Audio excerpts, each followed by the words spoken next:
This morning, I am joined in conversation by Pete Buttigieg, who is speaking on personal capacity. Good morning, Mr. Buttigieg. I am talking with you about tomorrow's election, Tuesday, Election Day. We're in Michigan. Michigan is a key swing state. A lot of people have their eyes on this election. How are you feeling that Democrats are leaning? Well, we certainly feel encouraged. We've seen very strong numbers in terms of volunteers knocking on doors, making phone calls, and in terms of the early vote. But we know this is a very, very close election, and the entire national election could well come down to Michigan voters. That's why we're making sure in every part of the state, from the southeast to the UP, we're reaching out to voters, making the case for a chance to turn the page, put all the chaos behind us, and move forward in a better way. Yeah, and speaking of voters in the state of Michigan, especially after former presidential candidate Nikki Haley dropped out of the race and endorsed Donald Trump, her leadership organization in the state of Michigan actually did not endorse Donald Trump and went the other way, endorsing Kamala Harris.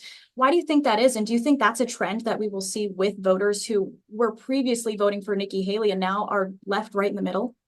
I did meet a group of Haley voters yesterday who were not just voting, but volunteering for Kamala Harris. And it's part of a bigger pattern where we're actually seeing a large number of Republicans. Matter of fact, I've never in history seen a presidential candidate who is a Democrat get more Republican support, including people who served in the Trump administration and know him best, elected leaders and others. So I do think that's part of what's going to help her to win. And I think part of it's because, she talks about people who are on the other side as people she wants to bring to the table. She's pledged to include a Republican in her cabinet. She's talked about how even if you disagree, you belong. And it's a very stark contrast from Donald Trump, who's saying that an American who disagrees with him is the enemy. It's a really dramatic difference. And I think it's why a lot of moderate voters, independent voters, and even some Republican voters are coming in for Kamala Harris this time. Right. And we have a lot of mixed voters here in the Upper Peninsula, and a lot of them are kind of leaning either way. They're maybe undecided in general. And I know that Harris and Trump, both campaigns, have been campaigning in Michigan plenty of times this election season. And in the Upper Peninsula, I know that there were members of the Harris campaign that stopped here. I think, interestingly enough, no Trump campaign visits were here in the Upper Peninsula. But for those voters that are still undecided up here, they have one day left. The hours are ticking down. What do you want them to know? Well, yeah, this campaign has been paying a lot of attention to the Upper Peninsula. Some of our most visible figures have been there. Also, my husband Chasten was up there. His folks, many of his family members come from around Baraga. He was enthusiastically campaigning for Jen Hill for the State House reelection and making sure that we turn out that Democratic vote. And what I see is there are a lot of folks there who maybe don't love having politics in their face every day. They care about the issues, they're informed about the issues. But part of the case I'm making is not just that it's important to try to restore reproductive freedom after Donald Trump took it away, not just that we need to keep our economy growing and not so much tax cuts for the rich. But actually, one of the best things that we could achieve with electing Kamala Harris on Tuesday is to not have politics punching us in the face every time we turn on the news. And I think a lot of people, definitely a lot of folks that I've gotten to know when we were up around Baraga for the our family reunion over the summer, and every time I talk to Chasten about his folks, I think a lot of people would welcome that, left, right, or center. Right. And we have heard countless times that, this election cycle, people have voiced their opinions on seeing all of the political attack ads and all of the words that are being spoken about each candidate, not just on a presidential level, but also statewide. Speaking of, with Michigan Senate, what would it mean for Mike Rogers to take the incumbent Debbie Stabenow's seat in Michigan Senate? Well, I know Debbie Stabenow well, and I know Alyssa Slotkin well, and she's somebody who would carry forward that an extraordinary record of, frankly, getting Michigan a lot of clout in Washington, which has helped so much, especially in rural areas. Somebody who lives in a rural area, Alyssa Slotkin really understands that. She's taken a very different path in life from Mike Rogers. He's somebody who chose to make a lot of money off of his previous public service. She's really a lifelong public servant.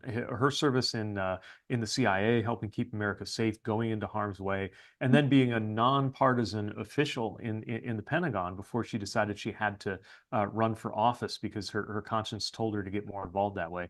I was very proud to vote for her. She's somebody I want representing us and our kids, and I think she's going to do a great job in Washington.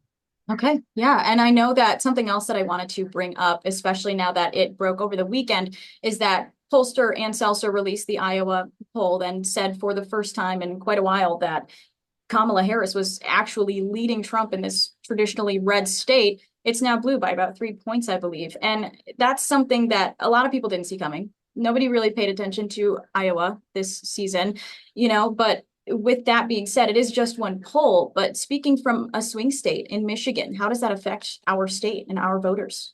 Yeah, one poll is one poll, but I know this pollster is one of the most respected in the country and definitely the most respected in Iowa. She has correctly called Trump's margin of victory or very close to it in the last two elections. So certainly not something to ignore. I think part of what it reflects is that, you don't have to be a true blue Democrat or somebody who's voted the same way all your life to come in for Kamala Harris this time. Some of the comments and the choices that Donald Trump has made has alienated a lot of swing voters who are looking for somebody who maybe they're not going to agree with 100% of the time. We never agree with a candidate 100% of the time. The only time I've agreed with a presidential candidate 100% is when I was running for president. The rest of the time, you're looking for somebody who reflects your values and who you think is going to lead this country in a better direction. And more people, there's certainly Midwestern people who value things like humility and decency and honesty. They take a look at what's coming from the other side and say, this time I'm going to vote for the Democrat. Yeah, and they will, take their relationship that they have with these people. The better they know them, the better they feel that they can relate to their policies. And with that, I want to ask a question about the 109th State House District. Carl Bonak, he is running. He used to be a TV meteorologist. A lot of people grew up watching him, and now he's running against Jen Hill. And I want to know what your thoughts are about that and what people in the Upper Peninsula have in that space. Well, I think when you have that media background, there's definitely some value in the name recognition that comes with it. But I think people most want to know who's going to be there on the issues that matter most to them. And Jen Hill is somebody who has supported Michiganders' rights and freedoms, supported steps that are helping make it more affordable to live with everything that we've been through after COVID with the prices, and is somebody that I think is really looking out for families like ours. I know we're below the bridge, but we have a lot of interest in what happens in districts around the state because that state house majority is really, I think, going to be an important part of how we continue building on everything from Governor Whitmer's effort to fix the damn roads, which is going very well, by the way, to the things that are really going to decide if we keep seeing this factory construction and economic growth that's been happening around Michigan these last couple of years. So I'm really excited about what expanded majority in the state house can do. And of course, I'm also very excited about the presidential campaign. Okay, thank you so much, Mr. Buttigieg, for joining me this morning.